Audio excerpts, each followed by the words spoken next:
The AFC South might be the hardest division in football to predict heading into 2026.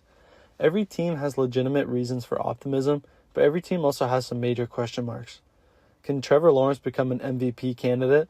Is Cam Ward ready to take the next step? Can the Texans finally break through in the playoffs? And are the Colts ready to bounce back after a disappointing end of the season? Today I'm making one bold prediction for every AFC South team, and some of these might sound crazy right now, but I think there's a real chance that all of them happen. For the Jaguars, I'm predicting Trevor Lawrence finishes top 3 in MVP voting. Lawrence put together the best season of his career in his first season under offensive guru Liam Cohen. Cohen immediately installed an offense that played to Lawrence's strengths, and the results showed. The Jaguars finished 13-4, their best record in years, while Lawrence threw for over 4,000 yards and 29 touchdowns. More importantly, he looked confident, decisive, and in complete control of the offense. Jacksonville has continued building around its franchise QB by trading for Jacoby Myers and drafting Travis Hunter with the second overall pick. The Jaguars' receiving room is surprisingly deep, with Brian Thomas Jr. and Parker Washington also in the mix. Another full offseason in Cohen's system and another year developing chemistry with his receivers should only help him continue to improve. Lawrence has always had that talent to be one of the best QBs in football. Now he has the coaching staff, supporting cast around him, and offensive system to match that talent. If the Jaguars win another 11 or 12 games this year, and Lawrence improves on last year's numbers, I think he'll firmly establish himself as one of the league's elite quarterbacks and finish the season as a top 3 MVP vote finisher.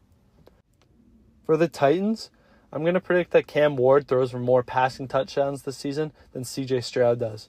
Cam Ward showed flashes of his brilliance last year despite being drafted to one of the worst rosters in the NFL. Ward inherited an awful receiving corps, but still managed to throw for over 3,100 yards. The Titans' offense prioritized adding weapons around Ward this offseason, headlined by Carnell Tate being drafted 4th overall.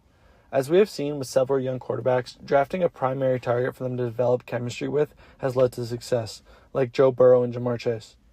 Heading into year 2, the Titans are still not expected to compete in the AFC South, which could lead to the front office and coaching staff letting the leash off Cam Ward a little bit more and let him develop. I could see the Titans rolling out a pass-heavy offense, and they'll certainly be throwing the ball late in games after this defense gives up 30-plus every other week. All signs are pointing towards Cam Ward taking a huge leap into year 2, while CJ Stroud has been in steep decline ever since his phenomenal rookie year. I expect Cam Ward to have a significantly better season than CJ Stroud does, including throwing more touchdowns. I'm going to predict that the Texans make their first AFC Championship game. It may sound like I'm contradicting myself after saying Ward would have a better year than Stroud, but the reason the Texans are so great has nothing to do with their quarterback. The Texans' defense was ranked the best in the league a year ago, and they are attaining most of the defense. I expect this unit to absolutely swarm opposing offenses in 2026. Will Anderson is one of the best players in football and would be the favorite for Defensive Player of the Year if Myles Garrett didn't exist. This Texans defense has elite pieces all around it. Danielle Hunter is still playing great football at his age, and Derek Stingley Jr. has developed into a top 3 corner in football. Offensively, the weapons around Stroud are pretty solid, but the offensive line is still a little bit shaky. However, all this offense needs to do in 2026 is not turn the ball over and score a few points, and I think this Texans defense is going to be able to take games over and win them a lot of games. They've knocked on the door the last few seasons, but I think 2026 is finally the year they kick it down. I think the Texans and D'Amico Ryans reach the AFC Championship game for the first time in franchise history. For the Colts, I'm going to predict that Shane Steichen wins the Coach of the Year award in 2026.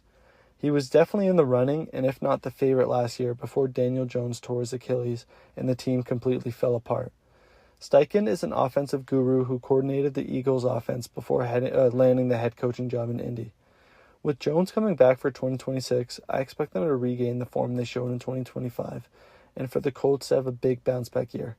The front offense went all in on the defense a year ago, trading multiple picks for Sauce Gardner. DeForest Buckner is still an enforcer up front, and this defense has the pieces to be an above-average unit in the league. Offensively, Danny Dimes has some solid weapons around him with one of the best running backs in football in Jonathan Taylor. And then Alec Pierce and Josh Downs out wide, plus that young stud tight end Jalen Warren. This Colts team has all the potential to win 11 or 12 games this year and win the AFC South. And if that were to happen, I expect Shane Steichen to go home with some hardware after the season. Let me know what you guys think is going to happen in the AFC South this year and what bold predictions you guys have. And subscribe and comment and drop a like on the video if you want to see another division prediction video.